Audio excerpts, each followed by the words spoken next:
Tere tulemast Argipäeva pooltundi. Mina olen Margarita, olen raamatupidaja, ettevõtja ja ka alustavate ettevõtjate konsultant. Ja meil on siis täna saates külaliseks ettevõtja ja Happy Vibes e-poe omanik Kristiina Vahesalu. Tere, Kristiina! Tere, tere!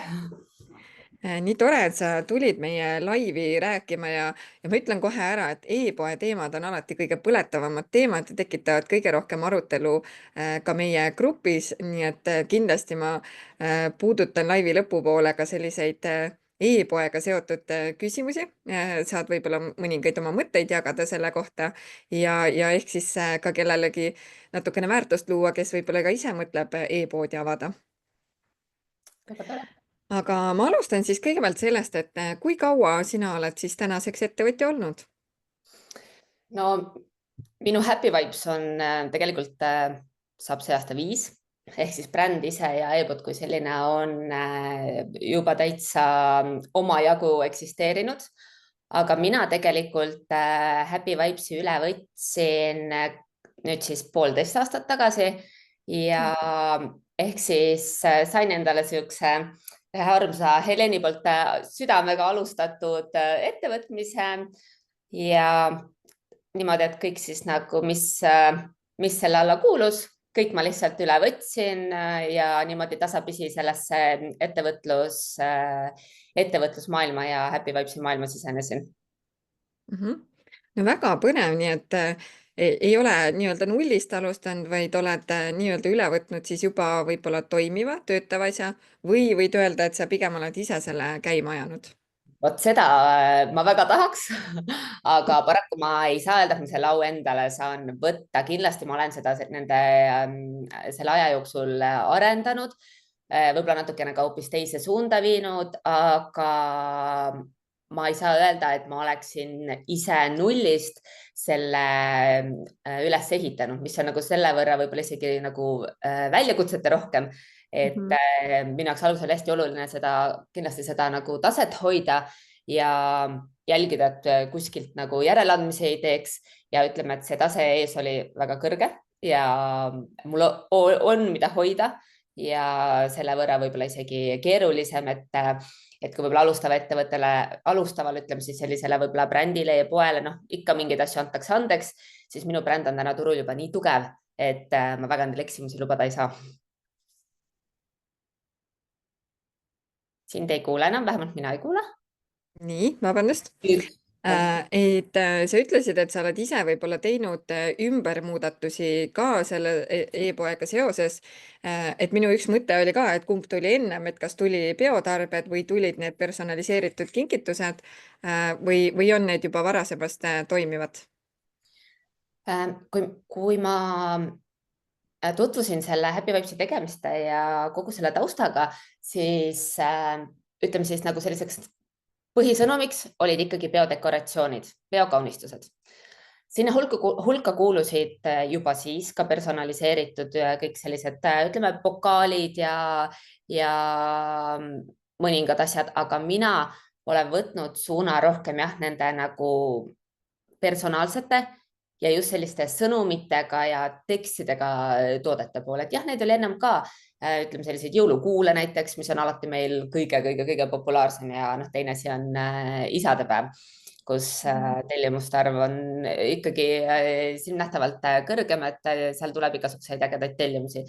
Tuleb seal issi võlujook kirjadega neid õllekannude tellimusi ja tuleb ka nagu igasuguseid, et see aasta just oli telti õllekand, kus peal oli, et keegi ei tea, mis siin sees on, et noh, selliseid asju tuli ka enne ja kindlasti tuleb ka edasi ja need biotarvikud ja kõik sellised biotooted ja kaunistused kindlasti Happy Vibes e-poest ära ei kao. Minu plaan on ikkagi laieneda ja lihtsalt juurde pakkuda siis erinevaid tooteid, mis otseselt võib-olla ei kategoriseerugi nii-öelda kaunistuste alla, vaid pigem nagu kingitused ja sellised ägedate, motiveerivate, kihvtide, võib-olla ka kiiksuga sõnumitega tooted. no iga asja puhul on see, et selleks, et sellega pihta hakata, peab olema sul endal seda huvi, et kui sa selle e-poe üles võtsid, siis järelikult sind ennast see valdkond huvitas ka. aga kas sa tundsid ennast too hetke koduselt selles valdkonnas, et ta on ikkagi natukene teine, et sa ise pead neid tellimusi tegema, võib-olla ka kujundusi looma, et kui raske oli selle uue valdkonna sissetulek?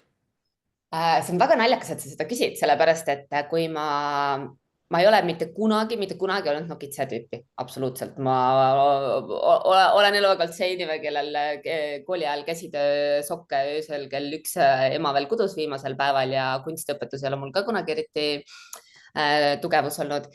Ja kõige naljakam on see, et üle-eelmine aasta, enne kui ma jõudsin Happy Vibesini, siis mulle ütles üks selgeltnägija, et hakkad jagama enda loomingut ja leiad sellega oma tee. Ja siis ma mõtlesin, et no sellega ta pani mind küll puusse, et no mina oma loomingut, noh, see tundus täiesti müstiline, aga ma sisimas juba too hetk vaimusilmas nägin, mida ma tahan teha, et ma tahaks teha selliseid sõnumitega nagu pilte, postreid, tasse, T-särke, ma juba too hetk mõtlesin, aga ma tundsin, et mul ei ole nagu võib-olla, kuna mul on ka põhikohaga töö, ma ametilt olen tegelikult kommunikatsioonijuht, mul on 2 väikest last, et ma nagu tundsin, et mul võib-olla ei ole seda nagu capacity't, et nullist midagi üles ehitada, aga unistus oli.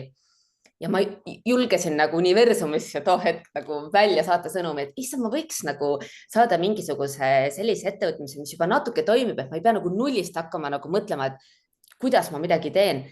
Ja et see oleks nagu kõige ideaalsem lahendus. Kui ma seda Happy Vibesi seda siis nagu kuulutust nägin, et otsin armsat mantlipärijat ja Heleniga kohtusin, siis nagu noh, match made in heaven, et ma ise ka ei uskunud, et see asi minuni niimoodi, et see on täiesti uskumatu lugu, ma võiks öelda. See teiste kingadesse alati astumine on alati selline veidi hirmutav ka.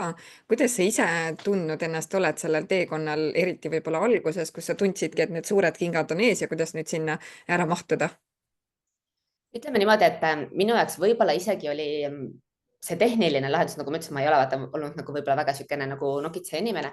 See tundus natukene hirmutavam, et kui ma esimest korda Heleni juurde läksin, aga ta hakkas mulle näitama, kuidas see kõik käib. Kui ma vaatasin seda koogitopperit, seda kihilist koogitopperit, siis mulle tundus see nagu magic, kuidas see nagu võimalik on, et niisugune asi kuskilt masinast välja tuleb.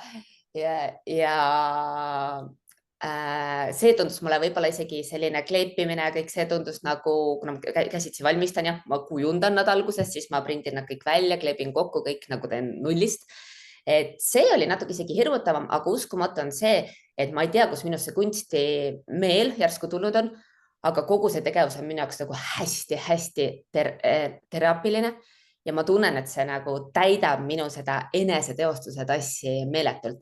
Et selles mul isegi nii suurt hirmu ei olnud, et kuidas ma nagu ettevõttega hakkama sain ja selle kasvatamisega ja ka võib-olla turundusega ja kõik see SEO ja koostööpartnerite leidmine, see ei olnud hirmutav, see tundus mulle selline, et ma olen varasemalt ka ikkagi nagu üsna pikalt kaubandus- ja turundustaustaga, aga mulle jah tundus just see, et need tooted tundus mulle nii ilusad, et kas ma suudan seda taset hoida, aga täna ma ütlen ausalt, et mul on väga tihti, kui Helen kirjutab mulle, vaatab iseenda selliseid loodud asju ja kirjutab mulle, vau, Kristiina, mida sa teed, et nagu see on lihtsalt uskumatu, et ühesõnaga ta on väga uhke mu üle, mis tähendab seda, et järelikult ma teen midagi väga õigesti.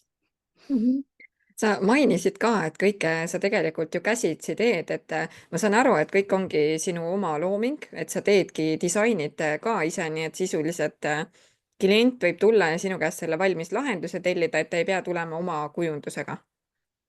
Absoluutselt, mulle tullakse väga tihti, kirjutatakse, et tere, ma tahaks oma mehele, mul mehel on sünnipäev, ma tahaks talle mingit ägedat topperit koogi peale. Ma küsin, okei, mis teemaga, ma ei tea täpselt, et noh, talle meeldivad, ta käib suusatamas ja talle meeldib mingi rumm.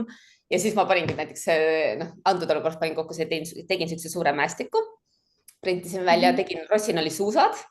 Siis printisin välja selle rummi, mis talle meeldib ja siis panin need kõik niimoodi inimese nime ja siis tegin need kõik niimoodi selliseks ägedaks kihiliseks topperiks kokku, et tal oli lihtsalt visioon, mitte ühtegi pilti ega mitte midagi. Väga lahe. See on ideaalne lahendus tegelikult kliendile, et ta saab sinu käest selle lõpplahenduse kätte ja antud näite puhul isegi selle visiooni võib-olla, mida alguses endal ei olegi, et nagu tahaks midagi, aga ise ka ei tea, mida. Jah, väga ilusti öeldud. Mhm. Aga mis on täna populaarsem üldse, kas selline toodete ostmine pigem või on rentimine, et sa ju pakud mõlemat lahendust? Need renditooted, need on üsna selline, selles mõttes nišitoodet rendime me tegelikult neid aluseid või siis ma ütleks selle kohta seinad, mis on nagu sõõrikuseinad, et sinna peale saab siis paned, seal on sellised nagu ütleme, sellised hoidikud ja sa saad sinna siis panna kas muffini peale või siis sõõriku ja selle on see niimoodi, et see on niisugune suur sein ja sinna peale ma saan siis sünnipäeval lapsele või siis noh, kui on ükskõik mis pidu endale sobivalt teha näiteks Mari-Liis 5 või Palju õnne või Tüdrukute pidu või ükskõik meie tekste ja neid ma rendin, aga need on, ütleme niimoodi, et suveperioodil. Suveperioodil neid ikka läheb päris palju, aga ikkagi need personaliseeritud tooted, ma ütleks, et just nagu koogitopperid ja õllekannud oma kirjadega, õlleklaasid, tassid. Ma tegelikult teen ka õhupalliseinasid. Ma ei ole neid väga palju reklaaminud, ma kuidagi on jäänud veidi tahaplaanile, aga tegelikult olen ma ka neid teinud. Et ideaalis soovi korral saab minu käest isegi peo täislahenduse, ütleme sellise mingisuguse pildi näiteks sünnipäevalapse, võib-olla mingisuguste andmetega või mingi ägedate tekstidega, siis sinna juurde õhupalliseina, siis koogitopperi, seina bänneri, väikesed suupistekaunistused ja soovi korral ka nimelised topsid või klaasid või pokaalid või oma siltidega pudelid näiteks. Ma teen ka seda, et ma teen tegelikult pudelite silte. Et valik on päris lai. Mhm. Aga kellele sinu sellised võib-olla peotarbed rohkem suunatud on, et kas on suunatud rohkem nagu lasteüritustele või sellised sünnipäevad täiskasvanutele või ka näiteks mingid firmapeod, et mis on selline põhiline, kus see fookus läheb täna? Ma ütleks, et võib-olla nagu täiskasvanute ja lastepidude suhestus on niimoodi, et võib-olla niisugune 60% lastepeod, 40% täiskasvanute peod, aga see mulle tundub, et aina enam ka need täiskasvanute peod, et ikkagi üllatatakse ka neid täiskasvanuid igasuguste ägedate topperite ja bänneritega ja omanimeliste pokaalidega. Ma olen päris palju koostööd teinud ka erinevate ettevõtetega. Nüüd mul tuleb just üks, ma nime ei saa öelda, aga üks ettevõte näiteks tellib mu käest ligi 60 lillepotti koostööpartnerite tänuürituseks ja seal on niimoodi, et on siis ettevõtte või siis toetaja nimi, siis on selle nagu siis, kes need tellib, tema logo ja aitäh koostöö eest, et sellised personaalsed lillepotid üldse ja neid ma varustan niimoodi, et juba koos valmis taimega lahendus, nii et näiteks selline asi. väga äge. Teine jah, kuhu ma tahtsingi veel jõuda, et kas sa pakud ka firma meeneid ja mis see võib-olla kõige populaarsemad valikud täna on? See lillepott on päris selline huvitav asi, sest et seda on hakatud üsna palju tellima, mis loomulikult, mida väga paljudel ettevõtetel olen juba teinud, on ikkagi nimelised jõulukuulid, et neid tellitakse tihti kingituseks niimoodi, et tervele kollektiivile, et kõige suurem kogus on 65 jõulukuuli, mis ma see aasta tegin ühele ettevõttele ja tellitakse ka enda logodega. Et ma ütleks, et jõulukuulid on sellised asjad, mida päris palju ettevõtetele tellitakse ja siis, mis ma veel olen teinud, olen ma teinud suured numbrid. Niimoodi, et kui näiteks ettevõte saab, viimati tegin näiteks Nurmele, kui Nurme kosmeetika, ma mõtlen, kui vanaks ta sai, äkki oli 25 ja oligi niimoodi, et printisin välja niisuguse suure sildi Nurme ja siis oli nagu suured numbrid, 30 sentimeetrised numbrid, mitmekihiline kartong. Ja siis saab nendega igast ägedaid nagu pilte teha näiteks, et neid koostööd ma olen ka teinud. No väga vahvalt kõlavad kõik need mõtted. Kas neid saab sinu kodulehelt vaadata ka selliseid valmis töid või näidiseid, mis sa oled loonud? Tead, mul on põhimõtteliselt kõik asjad olemas, aga ma praegu mõtlema hakkan näiteks seda suurt numbrit. Seda ma ei ole isegi kodulehele pannud, ma ei tea, miks, et selliseid nagu valmis komplekte võib-olla see andis mulle praegu hea mõtte, miks mitte teha üks sektsioon kodulehele tehtud tööd. Ja väga tore oleks ju vaadata. Instagramis muidugi leiab, aga noh, seal peab ikkagi natukene seal seinal scroll ima, et võib-olla kodulehele sihuke alamlik tehtud tööd, võib-olla mingisuguste kollektsioonide kaupa pole üldse halb mõte, aitäh. Ja just, või selline võib-olla, ma ei tea, kas sul on eraldi selline firma meenete sektsioon, kusjuures näiteks see lillepoti idee, ma ei ole selle peale ise kunagi tulnud ja ma ei ole ka sellist lahendust näinud, et väga vahva mõte, mis siit praegu välja tuli. No vot. Praktiline ja samas ilus ka. Nii, aga ütleme nüüd nende koguste poolest, et kui sinu käest ettevõte soovib siis näiteks firma meeneid tellida, kas sul on ka mingid minimaalsed kogused, mida peaks siis tellima, et noh, üldjuhul, kui me räägime trükikodadest ja sellistest valmislahendustest, siis see on ikkagi mingid nagu miinimum, mis nad vastu võtavad, et nad väikseid koguseid ei taha. Et kas sinu käest ka saab selliseid nagu personaalseid väikseid koguseid tellida või on ikkagi ainult suurt kogust? No ilmselt selle poolest ma erinengi nendest nii-öelda suurematest tootmistest, et minu käest saab ka 3 lillepotti, minu käest saab ka 1 lillepotti, minu käest saab 5 ja minu käest võib saada ka 50. Et kuna ma niikuinii kogu aeg ju noh, ütleme nüüd, et minu siis nagu valdkond on selline, et ma teen ühekaupa sisuliselt kõik kogitopperid teengi üksiktellimusi, personaalseid üksiktellimusi, siis ka ärikingituste poole pealt ei ole sellist miinimumi ees, et saab ka väikeseid koguseid, jah. No väga vahva. Mis sulle endale kõige rohkem elevust valmistab, milliste toodete tegemine? Ütlen ausalt, et mis mulle nagu endale väga meeldib, on sellised loomingulised ülesanded. Ehk siis, kui keegi tuleb siukse hästi ekstreemse ideega, et nüüd ma tegin just, ma ei saa seda pilti veel jagada, sest see sünnipäev ei ole veel toimunud. Aga üks naine kirjutas mulle, et ma tahaks teha mehele mingit üllatussünnipäevaks, midagi koogi peale, midagi ägedat, et kas saaks teha tema piltidega. Ja ta saatis mulle meili peale posu oma mehe pilte, no seal oli nagu väga naljakaid ja väga ägedaid pilte ja siis ma valisin välja need, mille ma nägin, et ma saan selle tausta ära eemaldada ja tegin siis sellise nagu kupatuse, kus oli siis hästi palju igasuguseid mehe pilte ja siis ma küsisin, et kas me paneme mingi tekstiga juurde, et noh, et tal ei ole endal ühtegi ideed, mis võiks siuke nagu äge ja naljakas olla.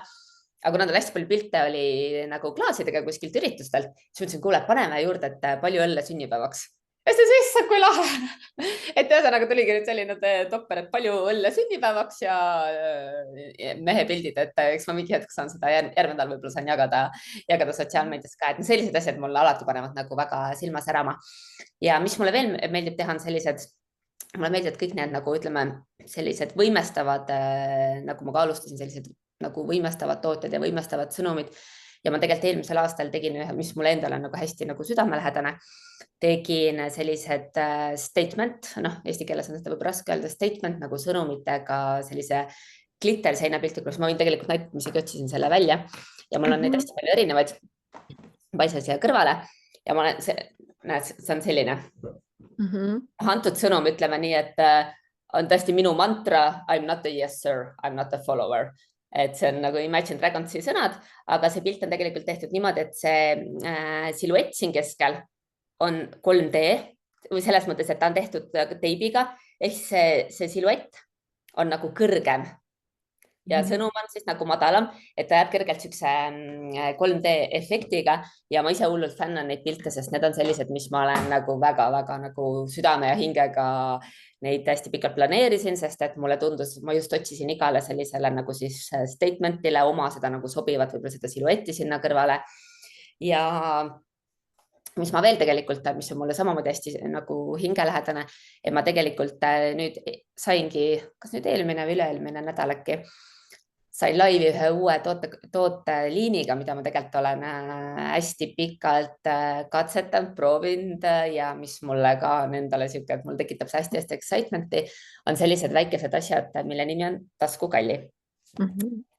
Ja need taskukallid on mul e-poest nüüd üleval ka, need on hetkel 13 erinevat ja nad on sellised, et siin on meened, siin kõikidel ei ole need polveriskividest südamed ja siin näiteks sellega taskukalli peal on tekst, et ma märkan sind, ma igatsen sind, ma hoian sind.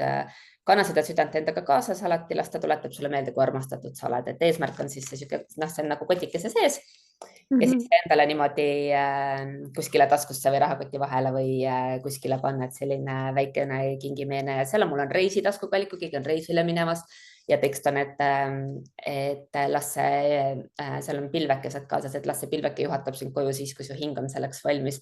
ja seal on koolipäeva taskukalli emmelt taskukalli silt, et ma nendega nüüd siis ütleme nii-öelda laivis alles alustan, kuigi ma nendega tööd olen teinud pikalt, aga need on minu võib-olla selline hingeasi praegusel hetkel võib-olla kõige hingelähedasemad ja need on võib-olla need asjad, millega mul on suured plaanid. Väga vahvad ideed.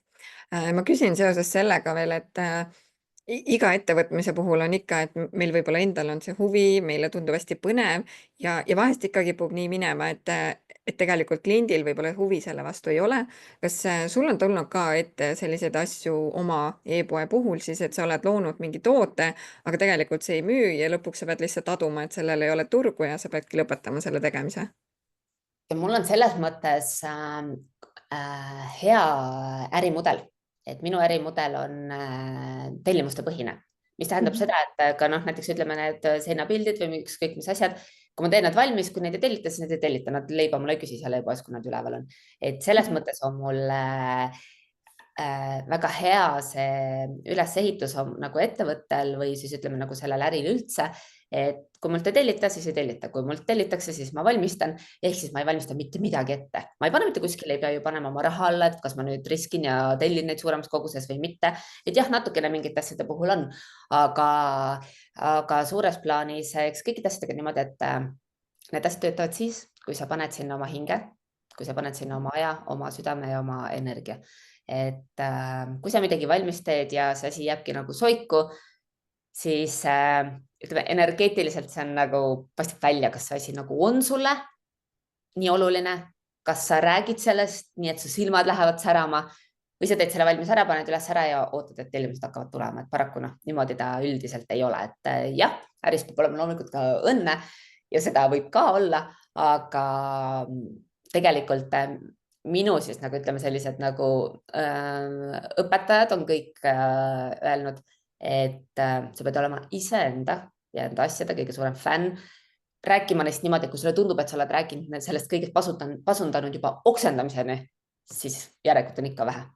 et me arvame, et me muudkui räägime, postitame igale poole muudkui nagu sihuke tunne, et nagu kõik juba teavad, mida ma teen ja kõik teavad une pealt ka mu asju. tegelikult usun, et inimeste elutempod on endal nii kiired, et tegelikult nad ei tea ja tegelikult nad ei märka seda, et tegelikult lihtsalt söögi alla, söögi peale erinevatesse kanalitesse, kui sa tahad, et sa üldse kuskile jõuad, et sa pead ikkagi ise väga-väga palju push ima, et sind kuulda võetakse ja et see ka kõik lõpuks siis tellimusteni jõuab. No sinu puhul on näha, et sa oled tõesti hingega asja juures ja su silmad säravad, kui sa sellest räägid, nii et ma ei kahtle üldse, et sa teed väga õiget asja praegu. ja armas, aitäh. Kuidas sa ise tunned praegust, paljud ikkagi ütlevad, et majanduslikku seisu arvestades sellised nišitooted täna kaovad järjest ära või läheb see müük järjest raskemaks. Kas sa tunned ise, et kuidagi praegune võib-olla selline keeruline majanduslikum olukord on mõjutanud kuidagi ka sinu ettevõtlust? ma ütlen ausalt, et ei ole, ma just võrdlesin eelmise aasta käibeid üle-eelmise aastaga ja me oleme kenasti kasvus, nii et see ju on omaette näitaja, et ma ütlen ausalt, et ei tunne.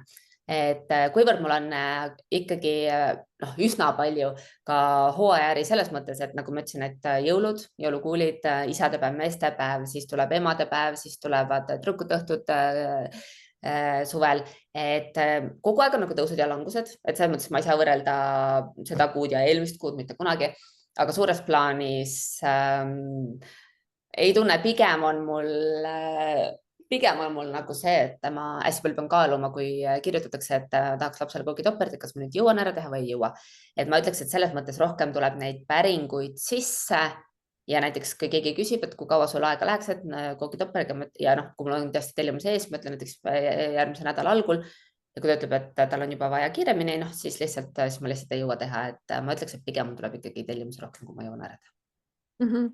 aga kas ei ole veel tunnet tekkinud, et võiks palgatöö ära jätta ja fookuse pannagi ainult oma ettevõttesse? Oh, see on hea küsimus ja sa ei ole esimene, kes seda küsib. jah, see oleks mu unistus, aga ma olen selleni tasapisi liikunud, sellepärast et ma juba vähendasin oma põhitöö koormust 100%-lt 60-le, mis tähendab seda, et Happy Vibes juba saab minu energiat palju-palju rohkem. Et ma olen poolel teel sinna, ma võin sulle seda öelda. Väga tore.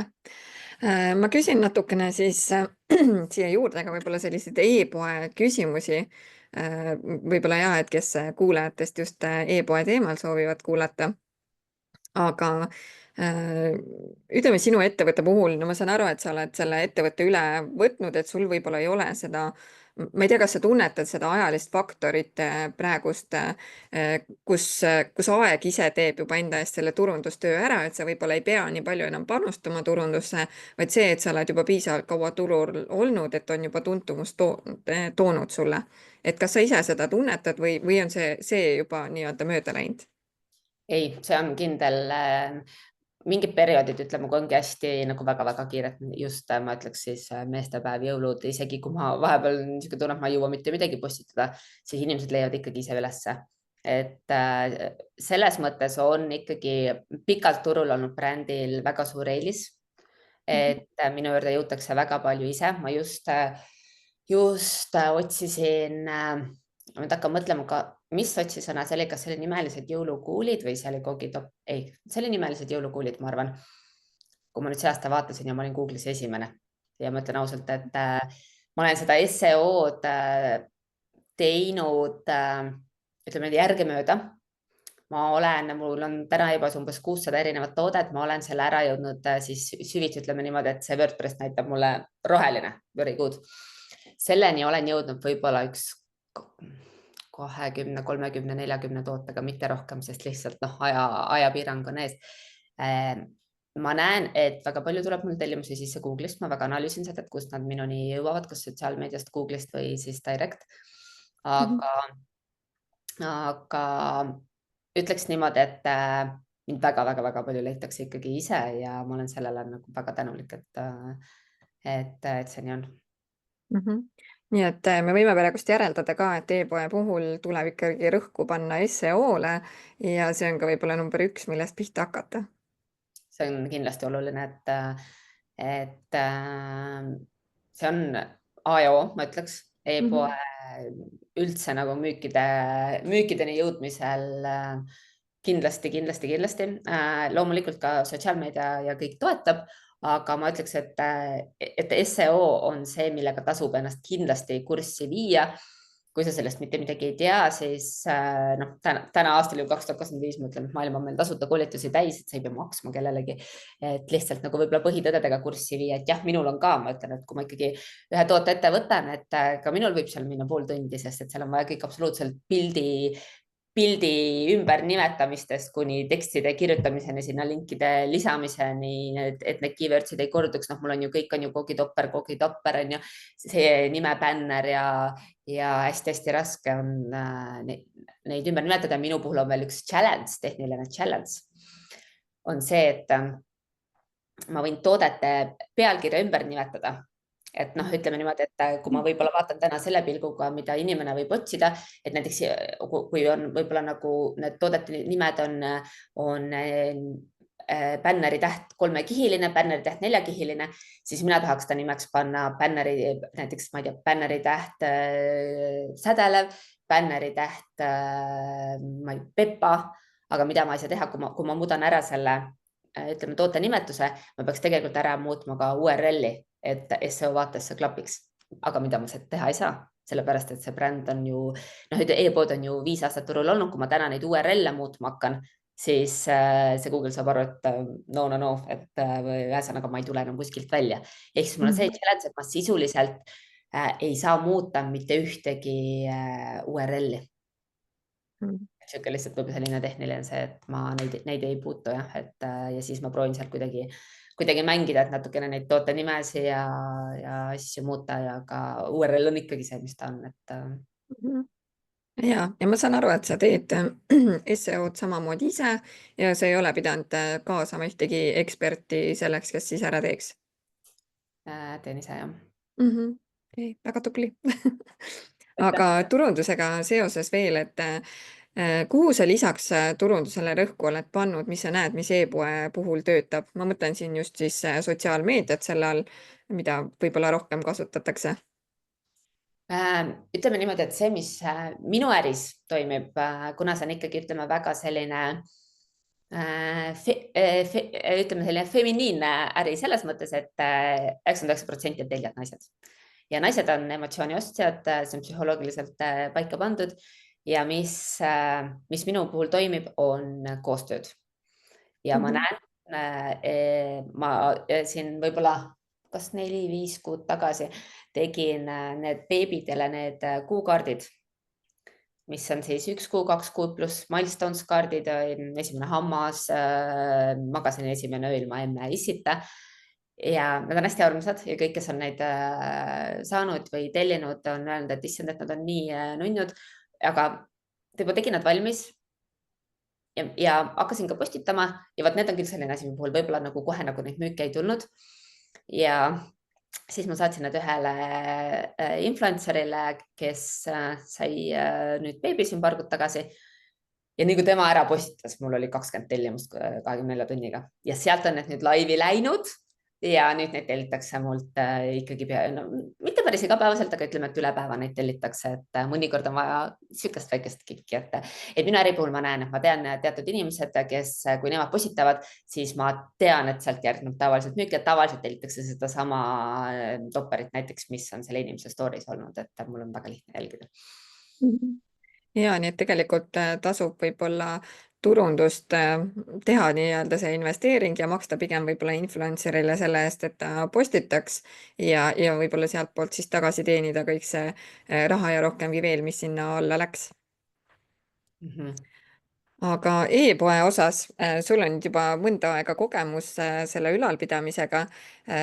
Paljudele tundub e-pood selline tore kullaauk, et seal ei pea mitte midagi tegema, et see on niisugune natukene nagu passiivne tulu nagu investeeringutest, aga kumb ta siis tegelikult on, kas ta on passiivne või aktiivne? No ütleme, esiteks oleneb ta muidugi tootest, et kui sa müüd valmis toodet, siis ja sul on SEO paigas, sul on tegelikult bränd tuntud, siis ta võib sinu jaoks olla passiivne tulu, kui sealt tulevad ka müügid. kui sul on selline valdkond nagu mul, kus igale müügile järgneb 2 tundi selle asja valmistamist, siis ma ei saaks seda kohta öelda passiivne tulu ka siis, kui mul tuleks neid tellimusi 100 tükki päevas, sellepärast et see on väga aktiivne töö, mis peale tellimuse sissetulekut tegema pean. aga noh, kulauk ta selles mõttes iseenesest kindlasti ei ole või vähemalt mitte, ütleme siis kui sul on lihtsalt .ee domeeniga e-pood, et kui sa oled laiend võib-olla erinevatele marketplace idele, siis sealt võivad need müügid kohati kergemini tulla. Eesti turg on ikkagi üsna väike ja minu tooted on ju väga nišitooted, eks, et ma ei müü nagu päris selles mõttes võib-olla hambapastat ja šampooni, mida inimesed igapäevaselt tarvitavad. aga ma ise näen, jah, nagu ma ütlesin ka varasemalt, et tellimusi tuleb ka siis, kui ma võib-olla liiga aktiivselt ei postita. aga nii kui ma hakkan sinna panema rohkem, mul tekib võib-olla seda nagu ajamahtu rohkem ja ma hakkan sinna panema, näiteks võtangi, teengi, ma ei tea, 5 toote SEO ära, panen 5 veel uut temaatilist näiteks topperit üles ka korda tehtud SEO-ga, sinna juurde siis panen sotsiaalmeedias postitusi, võib-olla ka kuskile gruppidesse, siis ma näen, et nii kui ma seda aktiivsemalt teen, müügid kohe kasvavad. Aga see on ka võib-olla see, nagu ma ka tegelikult alguses ütlesin, et ka võib-olla see energia, mis sa sellesse paned, et see, mis nagu noh, üks asi on see, et ta tehniliselt Google leiab üles, kui sa seda lehte ei uuenda, siis ta sind ka kuskil ei näita. et kui sa selles suhtes arvad, et ta lihtsalt, sa teed selle ebavalmis, ta passiivselt nüüd seisab aasta otsa, ei pea puutuma, siis tegelikult ta kaob ära. et ikkagi korrapärane uuendamine, toodete juurde lisamine, ta nii-öelda värskena hoidmine on kindlasti key. aga ma oskan rääkida ainult enda valdkonnast, et võib-olla keegi ütleb, et tal tulevad ise magab ja müügid muudkui tulevad, et mitte midagi nagu tegema ei pea, et Eks see jah, kõik sõltub ju valdkonnast ka. Aga noh, see nüüd on ka jällegi valdkonnapõhine küsimus, et oleneb, millega sa täpsemalt tegeled. Aga sinu ettevõtte puhul ma saan aru, et rahaline selline tagavara või kapital ei ole olnud võib-olla nii suur argument, aga tihtipeale on e-poodide puhul ikkagi see, et seda algkapitali läheb päris palju vaja selleks, et alustada. Kas sina oled pidanud ka oma e-poe puhul tegema selliseid suuremaid investeeringuid, kas või noh, sinu valdkonna puhul, et võib-olla mingeid seadmeid, masinaid ostma selleks, et sa saaks uue tootega turule tulla või on pigem selline tagasihoidlik ja nii-öelda enda jaoks mõistlik kapitali hulk, mis sinna alla on läinud? ma ütleks, et kui ma oleks selle, mis mul täna on, ehitanud ise üles nullist, kaasa arvatud kõik seadmed, siis oleks see päris suur, kuna ma ikkagi kogu juba olemasoleva selle ka inventariga koos omandasin, siis ma ei pidanud sinna nagu lisainvesteeringut tegema, aga loomulikult ma kogu aeg ju uuendan, kogu aeg tellin mingisuguseid uusi tooteid, mida siis arendada. Ehk siis ma ütleks, et päris nagu dropshipping äri saad sa alustada sisuliselt nagu nullist, eks ole. Aga kui sa ikkagi füüsiliselt toodet omad ja seda siis enda siit nagu välja saadad, siis päris nullist sa kindlasti seda ilma rahata alustada ei saa, et mingit kapitali on vaja. Aga täna ikkagi arvestades, et e-poodi WordPressi peal on tegelikult väga lihtne ehitada, sa ei pea maksma kellelegi 2000 eurot selle jaoks, et ta sulle valmis e-poe teeks, mida võib-olla vanasti oli teema, et tegelikult ikkagi huvi ja tahtmise korral e-pood on võimalik üles ehitada, kindlasti midagi peab siin investeerima, aga jah, minu investeeringud on olnud väga nagu tagasihoidlikud ja ma teadlikult ei telli omale mitte midagi väga suurtes kogustes lattu, tellin pigem jooksvalt ja väga nagu meeletuid investeeringuid trikkimis see seade, et saada T-särkidele ja patjadele teha trükke. Vot see oli nagu investeering, mille ma juurde lisaks tegin. Aga noh, see ei olnud ka võib-olla nii suur, et väga minu äri väga suuri investeeringuid ei ole siiani nõudnud. Aga sinu kogemuse põhjal, kas sa tunned, et sa julgeksid soovitada ka teistel nii-öelda e-poe ülevõtmist või e-poe ostmist või tundub sulle, et oleks lihtsam nullist alustada ise ja üles ehitada siis vastavalt enda näole?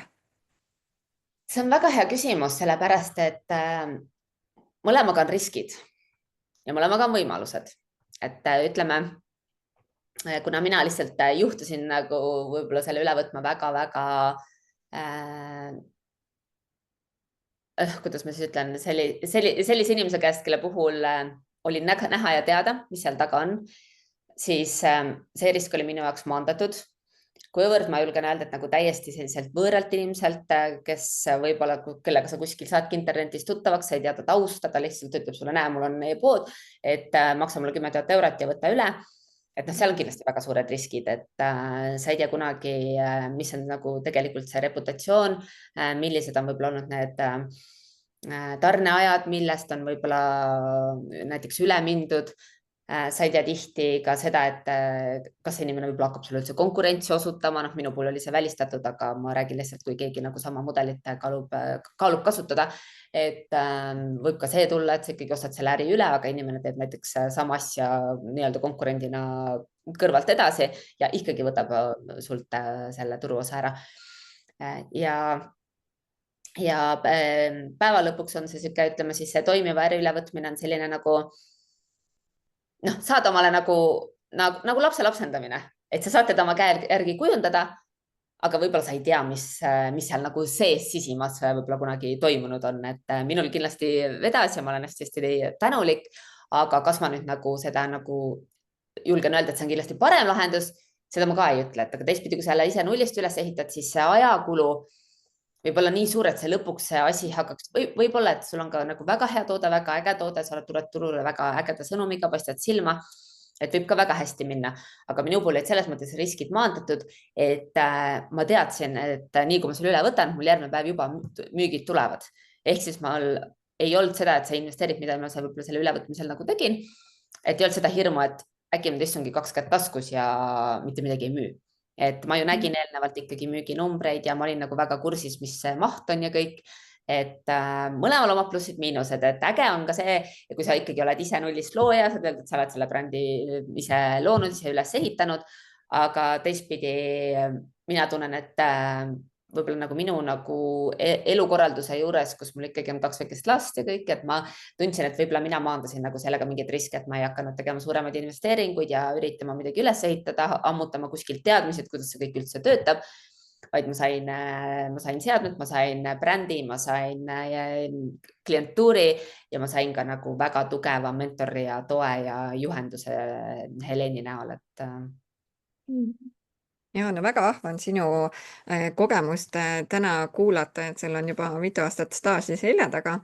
Aga võib-olla sa annad lõpetuseks mõne toetava sõna neile, kes täna plaanivad oma e-poodi teha, aga kelle jaoks on selline alguse stardikoht ja võib-olla selline keeruline ka, et võib-olla mõni julgustav sõna e-poe pidamise kohta siis.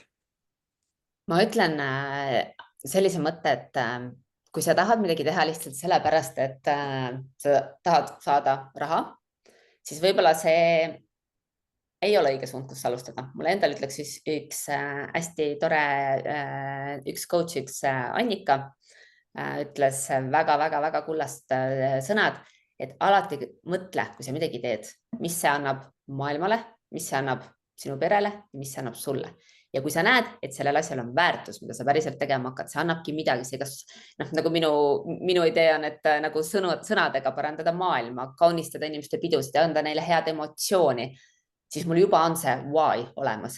Et kui sa lihtsalt mõtled, et telliks, ma ei tea, 7 erinevat kodutoodet kuskilt AliExpressist, paneks seda e-poodi üles ja paneks 3 korda sinna, müüks edasi. Et võib-olla sellest jääb nagu natuke seda nagu südant ja hinge puudu.